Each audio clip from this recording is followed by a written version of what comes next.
all of you. So this is going to be a quick presentation on the art of learning and letting go. And I want to keep it really practical and not just very theoretical. So if it's all right, join me, participate with me, especially since it's after lunch. Make it easier for me as well. A few times in the presentation, I'll invite you to say things with me, and that's just a way that learning goes deeper. So for example, one of my favorite phrases, which I use quite a bit, just say with me, how wonderful. How wonderful. And let's say it a little louder, 1, 2, 3. How wonderful. So whenever someone's phone will ring, and typically one person's phone will ring, so then we will, instead of saying, oh shit, we say, how wonderful. And I've trained people that in all my sessions, whenever the phone rings, instead of holding our breath and pointing fingers, we take a deep breath and say, how wonderful. Just try one more time, deep breath. How wonderful. And that can be transferred throughout your life. When unwanted things happen, instead of getting tight and upset, take a deep breath and say, how wonderful. I've had people call me from the airport saying, Nithya, I missed my flight. I said, really? How wonderful. And so it's a shift in mindset, right? All right. So this is a news report I saw yesterday about a conference where only AI-operated robots were conducting. So you had panel discussions here. This was a panel discussion with only AI-operated robots. And right now, of course, if you look carefully, you can quite clearly tell it's a robot. But I was having this discussion on the family lunch table the other day. My brother works with Amazon, and he was telling me that, did you know that currently on the internet, there are more bots than actual users? There are more artificial users than actual users. In fact, I remember a survey came to my WhatsApp saying, click on this, and can you tell the person you're talking to, there's a website, can you tell the person you're talking to, is it a bot or is it a human or a bot? So I did the survey. I was lucky I got it right, but it's not that easy to get it right. And give it a few more years, you'll have no idea whether you're talking to an actual human or you're talking to a bot. So why am I talking about this? Because today, of course, it's only on the internet, but then now the robots are coming. And then there'll come a time when you wouldn't even know the person in front of you. Is it a real person? Or is it a human being? Is it a robot? You wouldn't know. But then I went one step further, because that's what I've been doing for a lot of my life. So how do I know I'm not a robot? How do you know you're not a robot? Are you thinking, are you choosing your thoughts? Or are your thoughts just showing up? How conditioned are you? How unconditioned are you? So today's presentation is about really waking up in that sense. Waking up from the automatic way of living our lives. And I'll share a few perspectives that I've learned in that process. So this was something that happened. We all heard this news. It was big news all over the world about this submarine that tragically imploded. And the reason it imploded is because the pressure down there deep in the ocean is so profound, so immense, you can't even imagine. And there was one expert saying that actually, by itself, all the materials were good, but when you put different materials together, then the coefficient of expansion over many dives, and the submarine failed. So I was thinking that all of you here, maybe you're not going, whatever, so many thousands of feet under the water, but we all have pressures, don't we? We have pressures at home, we have pressures at work, then we have our own pressure we put on ourselves. Even if things are going well, am I stagnating? Am I not doing good enough? How much pressure there is. And of course, women have an extra layer of pressure. They have to always wear different clothes to every event they go to, right? And men don't have to worry about their nails being polished and all those things. The women have an extra layer which men don't even realize it's there, right? So there's so much of pressure. So just like the submarine which imploded, we have to find a way to, before the pressure even comes, how do you insulate yourself from that pressure? How do you make yourself strong, in other words? And at all levels, you can be intellectually really sharp, but then you're not exercising, you're not eating healthy. How long will that support you? Or maybe you're very energetic, but then you don't get enough sleep at night. That's going to catch up with you eventually, right? Or maybe you're doing all these great things at work. I have a friend who's the CEO of one of the biggest pickle companies in the country.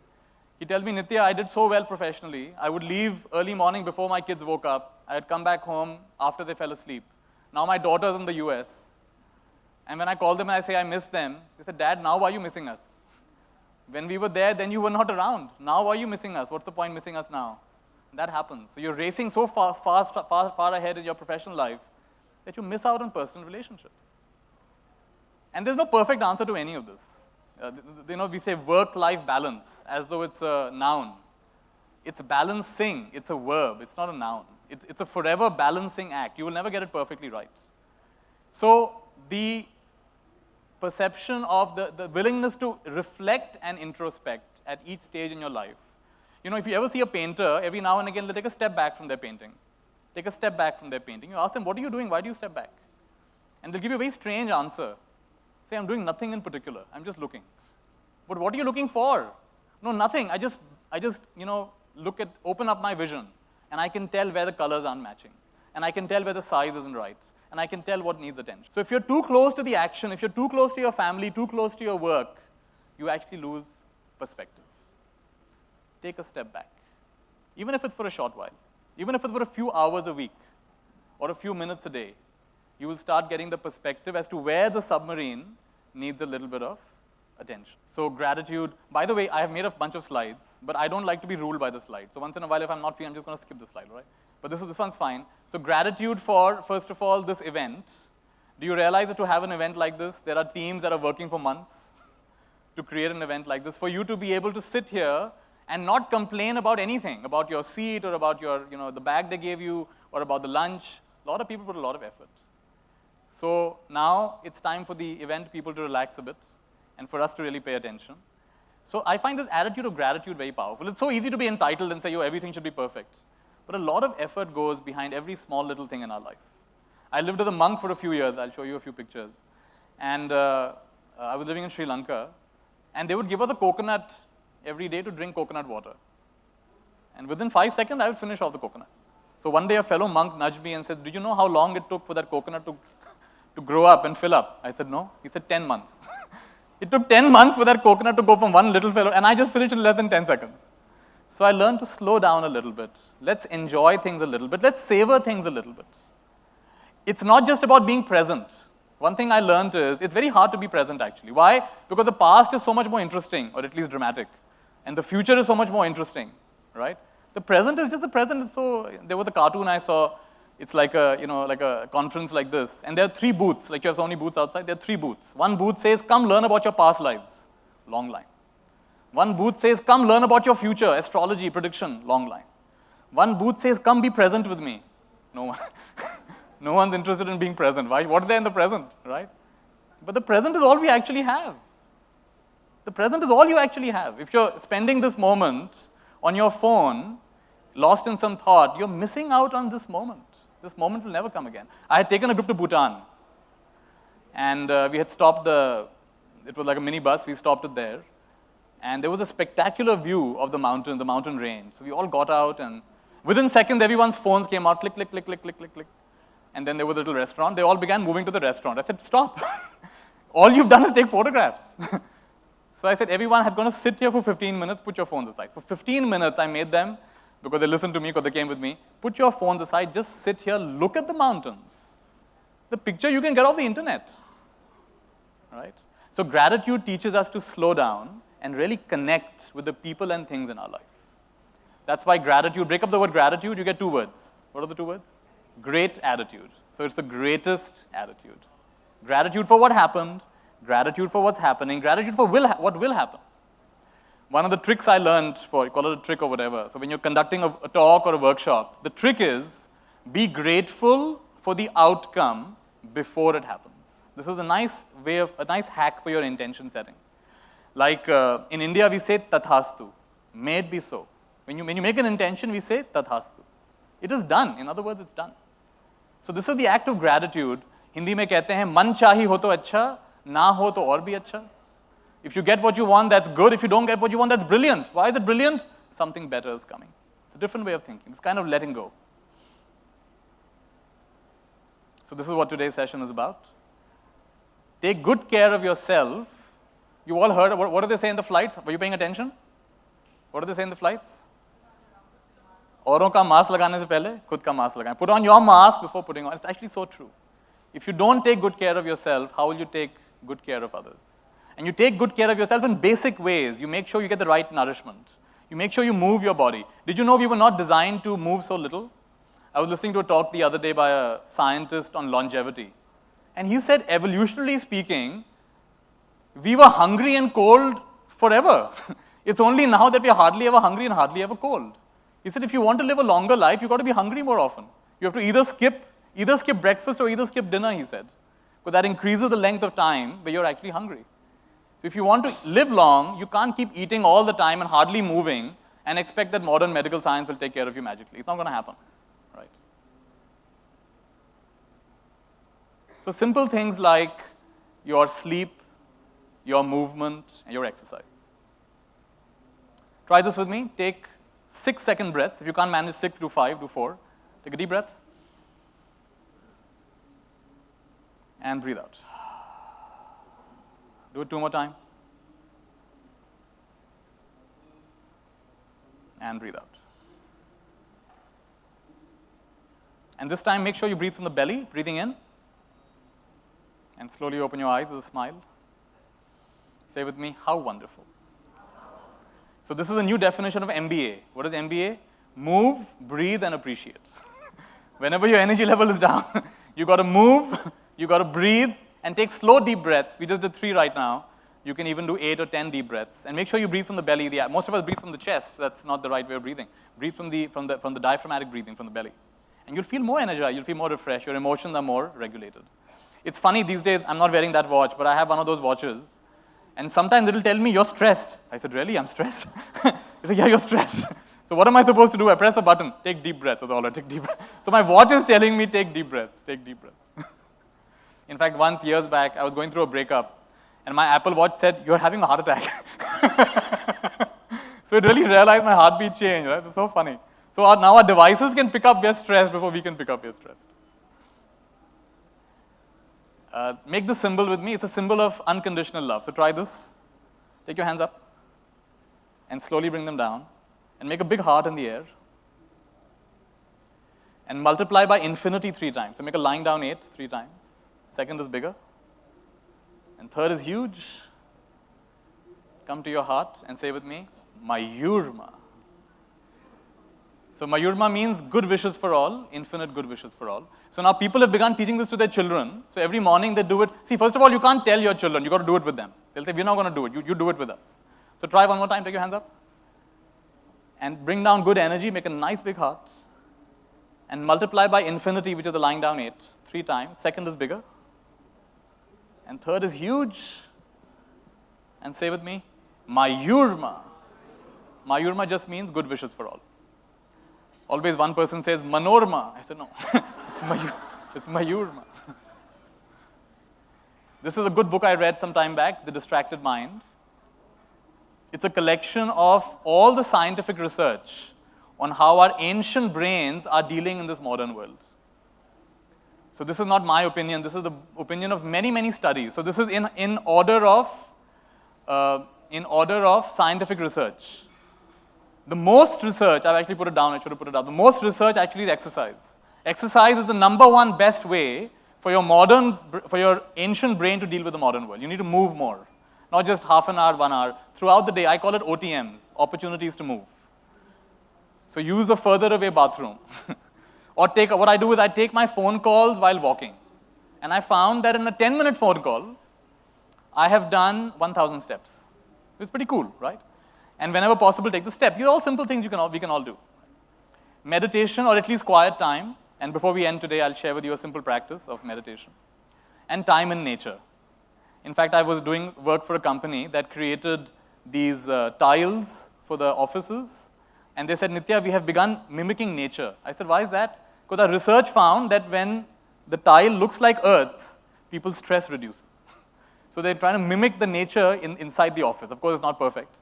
But spending time in nature, even if it just means going to your balcony, looking at the sky, looking at the trees, taking a few deep breaths, that will help your ancient brain deal with a complex modern world.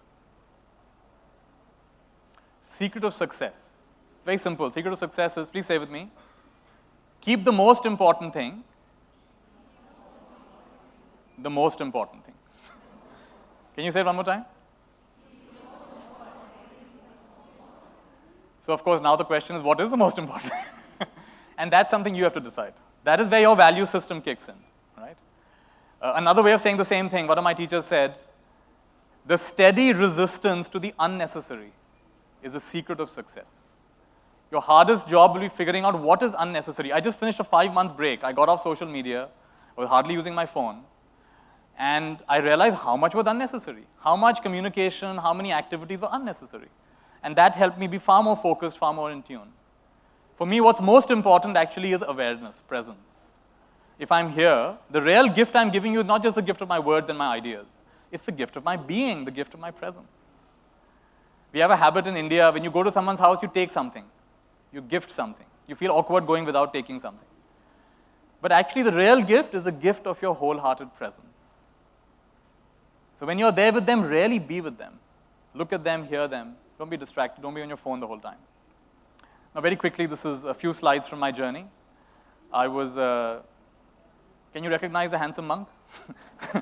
I was 23 years old. I left my corporate job, and I became a Buddhist monk. I went to northeast Thailand, and I lived in a beautiful meditation monastery. This particular monastery is on the border of Thailand and Myanmar, Burma. In fact, the monk's presence here prevents the rainforest from being cut down by logging companies. So monks even have an ecological role. So I lived in this forest tradition where we live quite simply. We don't use money. We eat one meal a day. Nowadays, intermittent fasting. In fact, yesterday, this expert I was talking about, this longevity expert, he said the number one diet for longevity is intermittent diet. Don't eat all the time. Restrict how many hours a day you eat. Start with 12 hours and reduce it down to less and less and less. So that's what we do here. We eat once a day. We wake up early in the morning. We have morning meditation. Then we walk to the village. And every morning we silently walk through the village and people give us food. It's so beautiful. This tradition is now gone in India. When I tried it in India, they shooed me away. Kuch paise nahi hai, kuch paise nahi hai, chale jao. So, but I never went hungry, even in India. Always got something. There was one day actually, for 2 hours I walked, no one gave me anything. I said, all right, first time in 6 years, I wouldn't get food. And just as I was about to turn the corner, someone stopped their car, came out and said, I only have a loaf of bread. And they put a loaf of bread in my bowl. So I lived like this for 6 years. This is the gift economy, different kind of economy. This is the economy that our ancients lived with before currency took over, before the economy took over. And the monks share teachings and the example of their life. And the householders support them in the basics of life. You know, you only need 4 basics of life. You need clothing, you need shelter, you need food, and occasionally you need medicine. So the Buddha teaches us, for clothing, patch together robes. So if you see monks' robes carefully, they're patched together. Even if you're given a big piece of cloth, you cut it up and you patch it together. Patchwork robes. Food is what you get on arms round. Shelter, we are trained to live at the root of a tree. If nothing else, live at the root of a tree. And believe it or not, medicine is cow's urine. Cow's fermented urine is actually medicinal, according to Ayurveda. So we lived like this for about 6 years in Thailand and Sri Lanka. My brother came to visit, so he took a few photographs. This is an umbrella tent that opens out like this. And after living like this for about 6 years, I realized that while I really love monk life, I really love that kind of life, for me, it was a comfort zone. I felt I wasn't growing enough. And I felt that for me, this lifetime is about relationships. This lifetime is about sharing what I know in a more universal context, not just in a Buddhist format. And so the good thing about Buddhism is there's no stigma about leaving. So you can leave and you can even go back up to 7 times. Somehow they came up with the number 7. So I say, if you trouble me too much, I'm going back to being a monk. But I really recommend, whether you go to a monastery or an ashram, spend some time living with people who think different from you. If you've only been with chartered accountants, lawyers, MBAs, you don't realize that you have a very limited way of thinking. You need to go and hang out with artists. You need to go and hang out with the people who are LGBTQ. You need to go and hang out with other kinds of people. You realize, oh, there's a whole different way of looking at life. Never realized. Travel a little bit, go to a different culture. When I went to Bali, they told me happiness is not found by running after it. They said there are three requirements for happiness. So please say with me. Tri hita karana. Can you say it again? Tri hita karana. So tri hita karana means triple harmony. Harmony with self, harmony with those around you, and harmony with nature. Whenever you have triple harmony, you will have happiness. But you seek happiness, you will never find it. It's like trying to catch a butterfly. So then, 2008, I left my monastic life, and I began sharing some of the things I'd learned. So I've been sharing some of the things I've learned since. And one thing my teacher taught me is that all of us who deal with other humans have to be like special dustbins. I said, what do you mean special dustbin? He said, because other humans will come and pour their opinions on you, their judgments on you, their likes and dislikes on you. Any one of you who has dealt with other humans, you know this. Sooner or later, they'll come and start pouring stuff onto you, likes and dislikes. So not just a dustbin, a special dustbin. What's a special dustbin? A dustbin without a bottom. So when you lift it up, it doesn't carry anything with it. So I said, wow, this is so amazing. I also want to learn to be a special dustbin where I don't carry on things, carrying on holding things. Someone said something in the morning, the whole day is spoiled. How do we do that? So before I end, I'll share with you a few practices that I use for letting go and learning from whatever happens. One of them is connect. When you talk to people, there are 3 levels at which you can talk. One is at the level of information. Where are you from? What do you do? Where do you live? And these networking events are very tedious like that. Okay, where are you from? Which company are you from? Give me your card. Okay, what do you want? It's informational. Informational level is never very fulfilling, which is why some of you find these kinds of gatherings quite draining, because people are just exchanging cards. In the evening, you're even wondering who gave me what card and when. Like, I've stopped keeping cards now. I don't keep cards anymore. Because if you really touch someone's heart, you don't need cards anymore, right? So connection is at 3 levels. One is at the informational level. Then those you get to know better, personal level, what's going on with you. How are your kids? How has it been the last few days? Oh, my mother's not well. Oh, really? What's going on? Let me help you. I know a good doctor. This is personal. So you start telling stories. At the personal level, you start telling stories. Unfortunately, most people only operate at 2 levels, informational and personal. But there's a 3rd level. So say with me, relational conversations. Now, in relational conversations, there are 2 questions. Either you ask them or you at least hold them in your mind. So what are the 2 questions? Please say with me. What is alive in you now? So you're curious, what's going on with you now? What's alive in you now, right? Not just a story of what happened yesterday. What's it like for you now? What's it like to be you now? This is genuine curiosity, genuine interest, not just stories. And the second question is, please say with me, what would make your life even more wonderful? These are 2 questions. Keep them in your heart. If you want to have a deeper conversation with someone, what's alive in you now, and what would make your life experience even more wonderful? And this will guide you to a deeper connection. By the way, business happens at the speed of trust. Many of you here are business people. So by now you know, it's not about how many contracts you sign, how many hands you shake. Do you trust the other person? So you have to ask yourself, what builds trust? What kind of behaviors, what kind of attitudes? How do you speak? How do you communicate? Do you appreciate or do you find fault? One very simple leadership idea is, please say with me, connection before correction. Think about it. In your life, when you try to correct people too quickly, doesn't it always backfire? They don't trust you enough. But once you trust them or they trust you, you can really even shout at them. They understand you're coming from the right place. I've learned this in my coaching. I sometimes work with very difficult people. I can't shout and scream at them on the first time. But after the 5th session, 6th session, I can say, who are you fooling? What are you doing with your time? What are you doing? You're coming here for these sessions, but look at this. And I can even actually scream at them, and they'll take it. And they'll get what I'm trying to say. Because they know I'm on their side, you see. So connect before you correct, especially applies to your kids. You've got to connect with, you've got to listen to them before you advise them. Right. So now let's learn a simple meditation practice. Empty your hands. The hardest thing to leave is your phones. Put your phone away. And just sit straight. If you have your legs crossed, uncross your legs. I learned this practice when I was a monk, and I found it very, very powerful, very useful. And this is especially good for those of you who say, I can't meditate. Meditation is too hard for me. And even if you say you can meditate, it's still going to be good for you.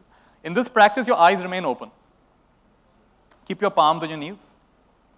Turn your dominant hand. Now, I'm right-handed. I'll turn my right hand. Some of you here will be left-handed. Turn your dominant hand to the side. Slowly lift it up to shoulder level. Bring it down to touch the belly. Turn your left hand or the other hand to the side. Shoulder level. Overlap the first hand. Feel that touch. The inner hand comes up to the middle of the chest. Bring it out. And down. And turn it down. Other hand. And down. And turn it down. Now do it a few more times. So now turn your dominant hand and feel the hand turning. Bring it up. Feel your hand coming up. Always pause in between. Now come and touch. And feel that touch. Other hand. Just follow me. And we are breathing normally, we are sitting comfortably, and we are aware of our hand moving. We are aware of our hand stopping. And this is a great way to come out of automatic thinking. Why? Because you're feeling the hand moving. You're feeling the hand touching. You can't be aware of your hand and lost in the thought. It's not possible. You have to do one or the other. And sooner or later, your mind will wander. You'll be magnetically drawn to your phone. Could come back. Keep doing this. Do one more round with me. Learn the mechanism. And keep your eyes open and do this practice. And just do it for 5 or 10 minutes in a day to begin with. And what you'll find is throughout the day, you're much more aware of your movements.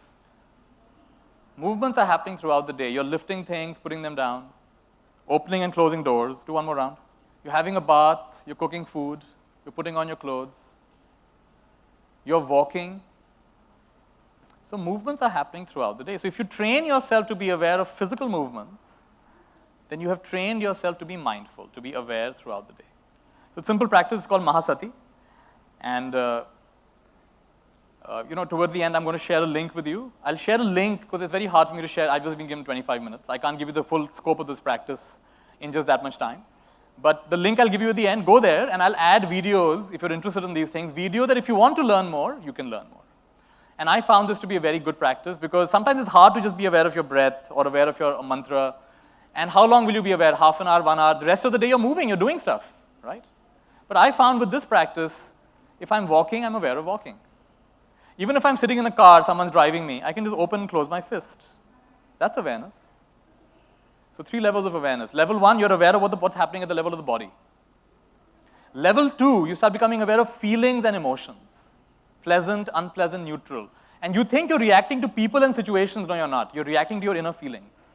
We are always reacting to inner feeling, which is why advertising is all about making you feel a certain way. When you feel a certain way, you'll buy the product. This talk is successful not because of the slides or the content. If this talk makes you feel a certain way, it's a successful talk. Because we operate at the level of feelings. So second level is the level of feelings. And the subtlest level is the level of thoughts.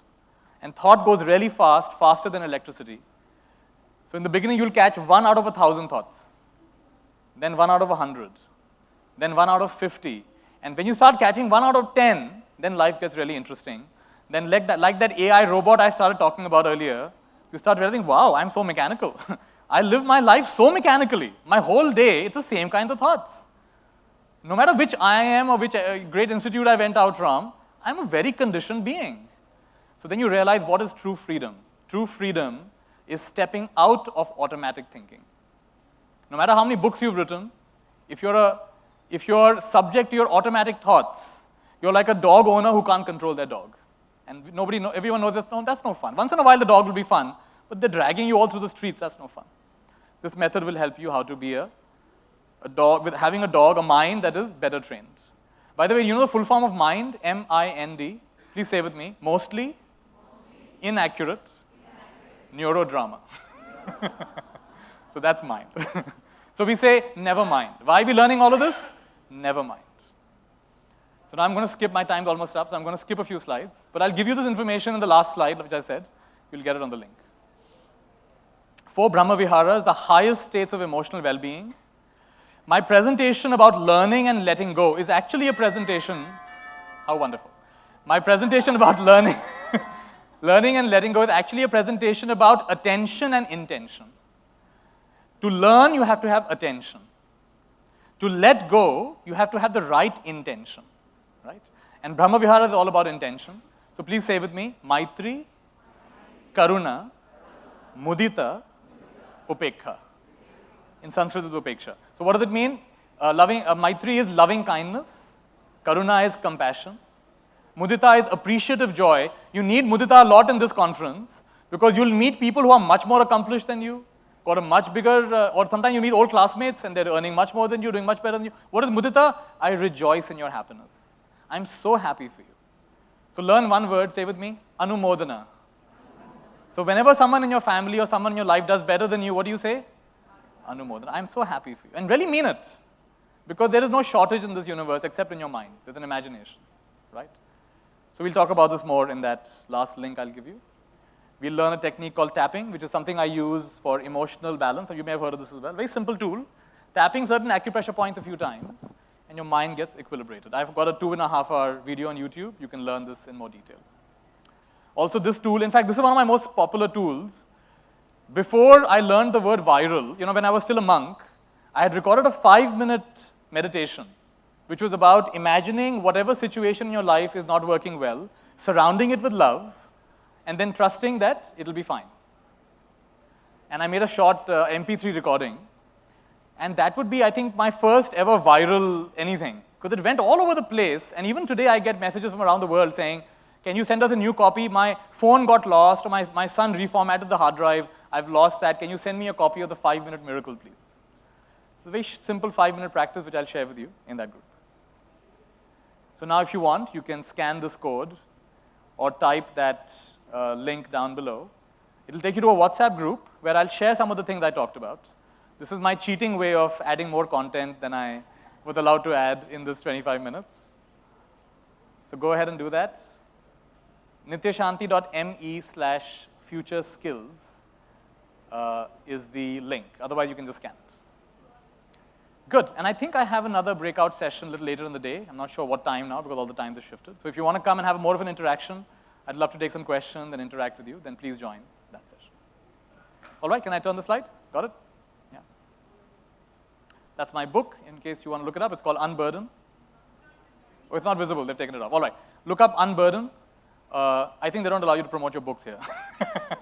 How wonderful. Oh, she's got the book. Okay. So that's my book. It's called Unburden. You're welcome to check it out. And thank you very much. It was a joy to share some things with all of you. Thank you. Wonderful.